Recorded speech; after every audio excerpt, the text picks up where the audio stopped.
পাচ্ছ যে বেরোচ্ছি আজকে একটু অনেকদিন বাদে, একটু বেড়াতেই যাচ্ছি বলতে পারো। তো হঠাৎ করেই ঠিক হয়, তো সকাল থেকে আর তোমাদের গুড মর্নিং বলতে পারিনি, কারণ ভীষণই ব্যস্ততার মধ্যে ছিলাম। তাড়াতাড়ি করে রেডি হয়ে এই এখন বেরোবো।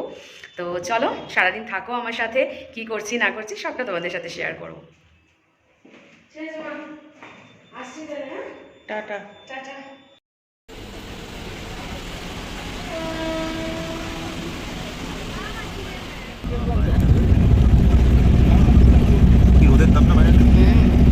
তার খুব, তবে ওখানটায় কি আবার ঠান্ডা? না না, গরমকালে ঠান্ডা না, তাহলে কারেন্ট চলে যায়। তবে ওই রাস্তাগুলো হয়ে গেছে, কারেন্ট যায় যাই এগুলো ঠিক থাকে।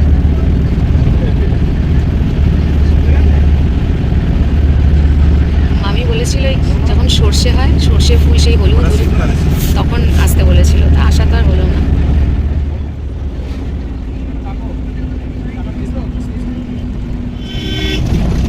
এগুলো শীতকালে বেশি ভালো। এখানে পৌঁছেই আমার ছোট মামা শ্বশুর আর মেজো মামা শ্বশুরের সাথে দেখা। মামারা তো ভীষণই ব্যস্ত কাজে সবাই। তারপর আমরা হেঁটে হেঁটে বাড়ির দিকে রওনা হলাম। গরমে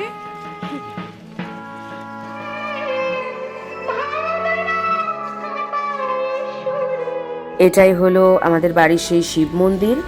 আর এই বাড়ির ভেতরে বড় জায়গা, সামনে এখানে কড়াইতে রান্না বান্না হয়েছে। আর এরকম আমি শুনেছি আগে 3টে না 5টা এরকম কড়াইতে হতো, এখন বর্তমানে মনে হয় 2টোতে হয়। তো খুবই ভালো লাগছিল পরিবেশটা। ওখানে গেলে সবাই আমাকে নিয়ে ব্যস্ত হয়ে পড়ে, আর আমি আমার কাজে ব্যস্ত হয়ে পড়ি, সেটা হলো ভিডিও বানানো তোমাদের জন্য। আমার মেজো মামা শ্বশুর সম্পূর্ণ দায়িত্ব নিয়ে নিজ হাতে পুরো বিষয়টা অর্গানাইজ করে। বাড়ির বাকিরাও এইভাবে প্রত্যেকেই ইনভলভ থাকে, কারণ সকলের হেল্প ছাড়া তো এত বড় একটা কাজ সম্পন্ন করা সম্ভব নয়। এমনকি আমার ছোট্ট ছোট্ট ননদগুলো কাজে ব্যস্ত হয়ে পড়ে।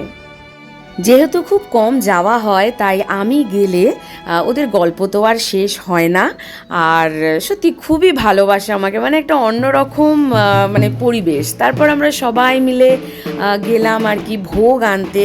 এইভাবে ঢাক ঢোল বাজিয়ে ভোগ আনতে যাওয়া হয়, ভগবানের উদ্দেশ্যে যেটা প্রথমে উৎসর্গ করা হয় সেটা। তারপর ভোগ নিয়ে জল ছিটাতে ছিটাতে মন্দির পর্যন্ত আসা হয়।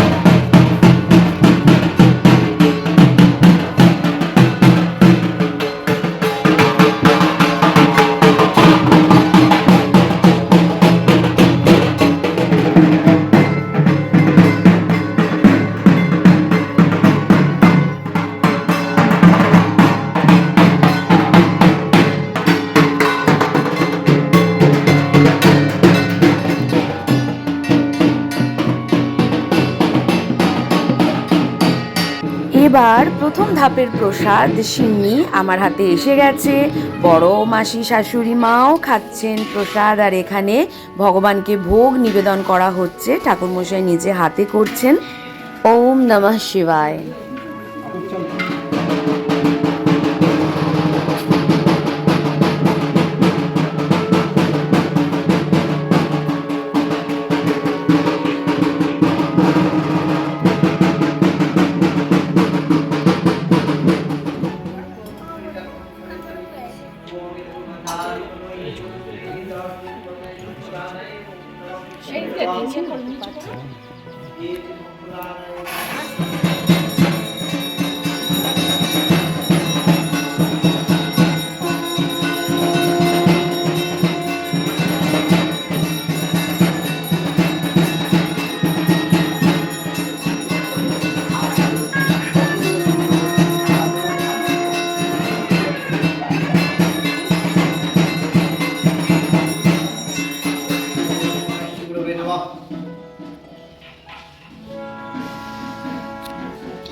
एते गन्धुश्री आदित्यादि नवग्रहे नमः एते गन्धुश्री आदित्यादि नवग्रहे नमः एते गन्धुश्री इंद्रादि दशदिक्पाले नमः एते गन्धुश्री इंद्रादि दशदिक्पाले नमः एते गन्धुश्री मत्स्यादि दशावतारे नमः एते गन्धुश्री कल्याणि दशमहाविद्याय नमः एते गन्धुश्री सर्वेदेवे नमः एते गन्धुश्री सर्वेष्टादि नमः अनामिकाद्वयं वां देवाय नमः সারা গ্রামের মানুষ নিমন্ত্রিত থাকেন, পুজোতে তো আসেনি ওনারা। আর যখন ভোগ খাওয়ানো হয় তখন প্রচুর মানুষ এখানে এসে উপস্থিত হন। আমাদের রান্নাঘরের কালার। হ্যাঁ, অন্যগুলো তো ওইটা না, ওই যে বাড়িটা দেখতে পাচ্ছি আমাদের বাড়ির রান্নাঘরের কালার। এদিকে চলছে পুজো আর ওইদিকে চলছে মানুষকে বসানোর আয়োজন।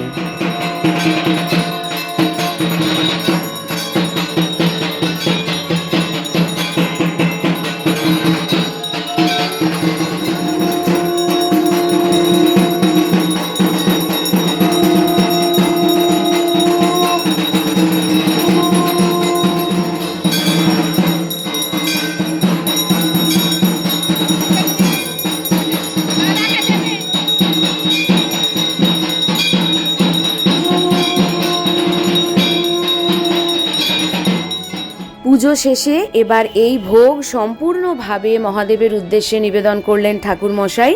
তারপর ধীরে ধীরে মানুষজন আসা শুরু করলেন এবং একটার পর একটা ব্যাচ শেষের দিকে দেখবে কি ভয়ঙ্করভাবে ভিড় হয়েছে এবং এত ভালো লাগছিল যে এত মানুষ এইভাবে এখানে এসে আনন্দ করে ভোগ খেয়ে যান।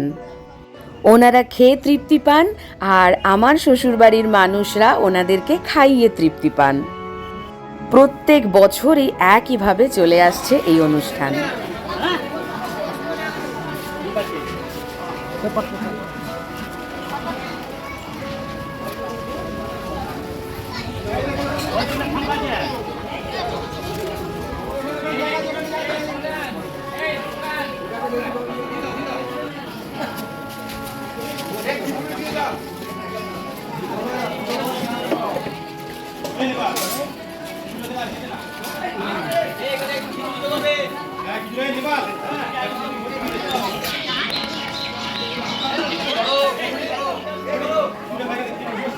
দেখতে পাচ্ছ বুবাই, তারপর আমার দেওররা সবাই মিলে এখানে সমানভাবে হাতে হাত মিলিয়ে কাজ করে যায়। এই যে কালো গেঞ্জি পরে যে রয়েছে ও হচ্ছে আমার দেওর, মানে আমার ছোট মামা শ্বশুরের ছেলে। আর আমার বর তো আছেই, ওকে তো মোটামুটি তোমরা সবাই চেনো। এই যে ছোট্ট দেওর আমার দেবায়ন এখনও থাকে শিবপুরে, কিন্তু এই পুজো উপলক্ষে একদম 2-3 দিন আগে থেকে এখানে চলে এসেছে পুজোটাকে তো অবশ্যই উপভোগ করার জন্য আর এই অনুষ্ঠানে সম্পূর্ণভাবে হাতে হাত মিলিয়ে কাজ করার জন্য। সত্যি এত বড় একটা অনুষ্ঠান মানে আমার প্রথম অভিজ্ঞতা এইভাবে, পরপর 3 বছর আমি আসতে পারিনি।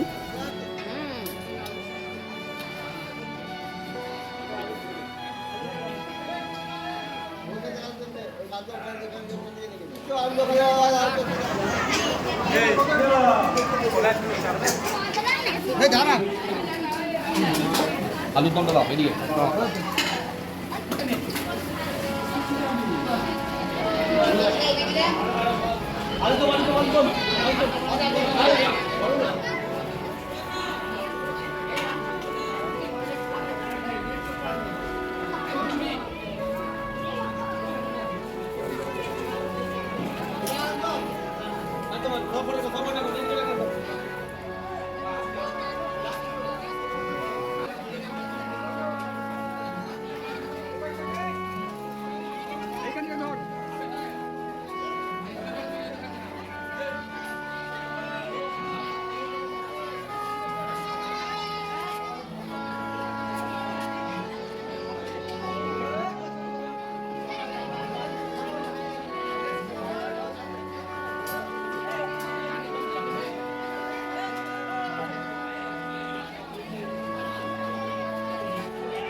আর এই যে আমাদের পোষ্য গরমে একদম হাঁসফাঁস করছিলেন, তো ওনাকে এইভাবে টেবিল ফ্যান চালিয়ে ওই জন্য রাখা হয়। দেখো কেমন পোজ দিচ্ছে ক্যামেরার দিকে তাকিয়ে।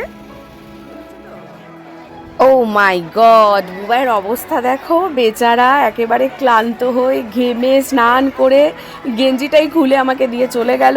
ওর অবস্থা দেখো, এখন জাস্ট ওই ভেতরে স্যান্ডো গেঞ্জি পরে সার্ভিং চলছে ওর। মানে কি সত্যি, মানে গরমটা এত মারাত্মক পড়েছে না, পারা যাচ্ছে না, তার মধ্যে এত মানুষের রাশ। সবাই যাতে ভালোভাবে খেতে পারে, কারোর যাতে কোনো সমস্যা না হয়, সব দিকেই তো নজর রাখতে হয় বলো না।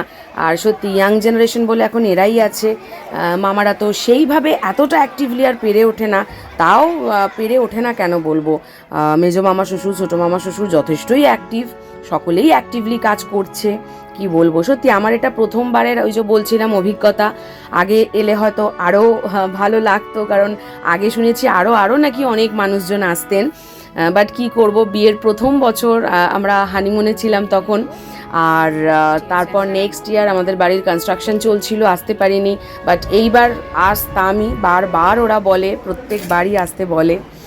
এবার আমরা এখন বসে গেছি খেতে, আমরা তিনজন একসাথে বসেছিলাম। তারপর ফাইনালি বাড়িতে এসে, ও মাই গড, ছোটো মামি লিমকা রেডি করে রেখেছিল, কারণ জানে গরমে ফিরে আমাদের কি হালত হবে। তো ও তো এসেই শুয়ে পড়েছে ক্লান্ত হয়ে। ফাইনালি একবার মন্দির দর্শন করে আমরা বাড়ির উদ্দেশ্যে রওনা হলাম। আর কি, আজকের মতো শেষ, সবার খুব মন খারাপ, ইনফ্যাক্ট আমাদেরও ভালো লাগছিল না, বাট কি করব, ফিরতে তো হবেই ব্যাক টু প্যাভিলিয়ন। সোমবার থেকে আবার অ্যাজ ইউজুয়াল ডিউটি শুরু সবার।